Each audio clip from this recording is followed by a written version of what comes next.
ഹൈക്കോടതി ജാമ്യം അനുവദിച്ചെങ്കിലും ജയിലിൽ നിന്ന് പുറത്തിറങ്ങാൻ വിസമ്മതിച്ച് ബോബി ചെമ്മണ്ണൂർ. ജാമ്യവ്യവസ്ഥകൾ പാലിക്കാനാകാതെ ജയിൽവാസം തുടരുന്ന സഹതടവുകാർക്ക് ഐക്യദാർഢ്യം പ്രഖ്യാപിക്കുന്നതായി ബോബി അഭിഭാഷകരെ അറിയിച്ചു. നിലപാട് നാളെയും തുടരുകയാണെങ്കിൽ ജയിൽ അധികൃതർ വിവരം കോടതിയെ അറിയിക്കും. ബോബി ചെമ്മണ്ണൂരിന് ഹൈക്കോടതിയിൽ നിന്ന് ജാമ്യം അനുവദിച്ച വാർത്തയറിഞ്ഞ് നൂറുകണക്കിന് ആളുകളാണ് ജയിലിന് മുന്നിൽ കാത്തുനിന്നത്. വിവിധ ജില്ലകളിൽ നിന്നുള്ള സ്ത്രീകളടക്കമുള്ളവർ ബോബിക്ക് ഐക്യദാർഢ്യവുമായി എത്തി. ഞാൻ മലപ്പുറത്തുനിന്ന് ഹണി റോസിനെ കളിയാക്കി എന്ന് പറയുമ്പോൾ അപ്പം സങ്കടം ദേഷ്യം ഉണ്ടായിരുന്നെങ്കിൽ അത് അന്ന് തന്നെ പ്രതികരിക്കണമായിരുന്നു. 4 മാസം കഴിഞ്ഞിട്ടല്ല പ്രതികരിക്കേണ്ടത്. തീവ്രവാദമൊന്നും ചെയ്ത ആളുകളല്ല ബോച്ച. ഒരു ദയാർത്ഥ പ്രയോഗത്തിന്റെ പേരിൽ മനഃപൂർവ്വം ബോച്ചയെ മനഃപൂർവ്വം ചെയ്തതാണ്. ഇത് ഞങ്ങൾ ആരാധകർ സമ്മതിക്കില്ല.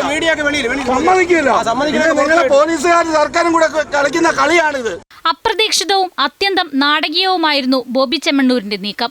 സാങ്കേതിക കാരണങ്ങളാൽ പുറത്തിറങ്ങാൻ പറ്റാത്ത സഹതടവുകാർക്ക് ഐക്യദാർഢ്യം പ്രഖ്യാപിച്ച് താനും പുറത്തിറങ്ങുന്നില്ല എന്ന് ബോബി അഭിഭാഷകരെ അറിയിച്ചു. പരമാവധി 7 മണിക്ക് ശേഷം ജയിലിലെ നടപടിക്രമങ്ങൾ നടത്താനും സാധിക്കില്ല.